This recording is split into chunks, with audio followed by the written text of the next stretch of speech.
Okay, so we went through all our site considerations. Do we have good drainage? We're looking up for widowmakers. We're close to a meadow for emergency signaling. We're going to pick two trees that are at least the length of your body apart again. So length of your body is fingertip to fingertip. We've got these two trees here.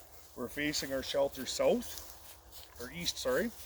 We have a few branches on here, so we're just going to take those off. Now we're going to need some of those after. I'll show you why in just a minute. I guess we don't actually need the saw. So the first thing we're going to do, we're going to run out the ridge line. This ridge line is approximately 25 feet of 550 paracord. It's reflective just because that's what I had on hand and I don't mind it. So I'm going to pick the height I want. I'm going to set my shelter about waist high. I'm going to go around twice. I'm going to tie a bowl in. So actually, to tie a bowl in, we're going to cross the running end over the working end. We're going to make a 6 like this with our tail on top.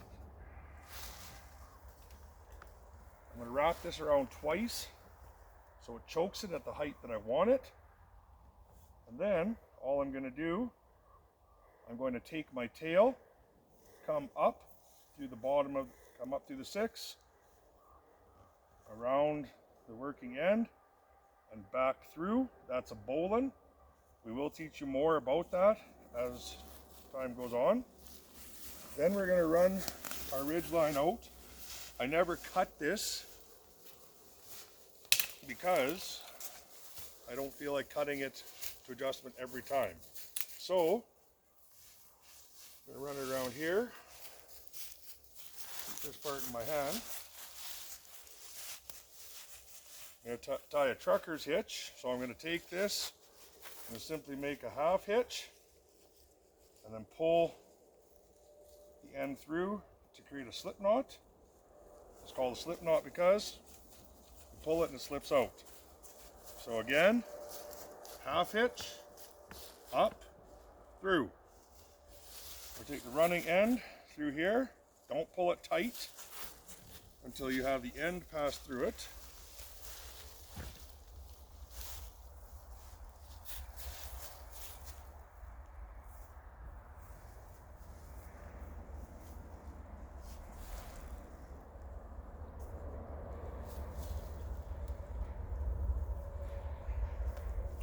Now to snug it up, we're just going to pull back. And as you can see, it acts as a pulley. And we'll just bring it around.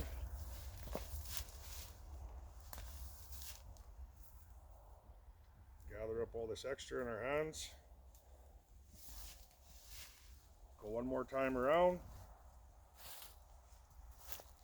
3 times will hold anything. And then you can finish it with almost any knot you want. So I'm just going to finish it off with a clove hitch, which is one under, one over. We'll teach you more on that in the knots lesson. Now, a little higher than I wanted it to be. But now we have a nice taut ridge line. The next thing I'm going to do,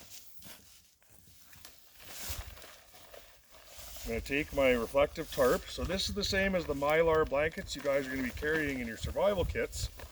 Later on I'll show you how to do that. But for convenience sake, I've got one of these. They're more durable, they're easier to fold up and put back in my pack when I'm done. We talked about the prusik loop.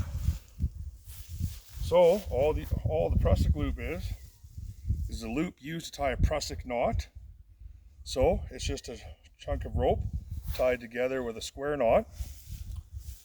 And what I'm going to do here is I'm going to wrap it around, drape it through, and then I am going to wrap it around inside itself, making sure it doesn't bind up 2, 3 times.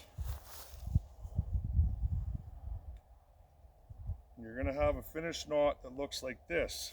This is also called a climbing knot because you can slide it until you put tension on it. And what it'll do, you'll actually see it bites onto the rope there. So we can use that as a tensioner. So we do the same thing over here. So hanging it over, 1, making sure it doesn't cross itself, 2, 3 is better. The more you can get in this, the better. I like 3. Then you're going to pull it tight, dress it out. There we go. And same thing, we can slide it out to where we're going to need it. Now remember how I said we were going to need 2 sticks? I don't like tying directly to my tarp. It'll rip the grommets out. But I can break sticks off, and we call those toggles. So now what I can do, I can take my prusik loop, come up through the grommet in my tarp, put the toggle in it, and then you're putting all the weight, you're spreading the weight out rather than just putting it on the toggle. So I'm going to slide that over to there. And we're going to do the same thing to here.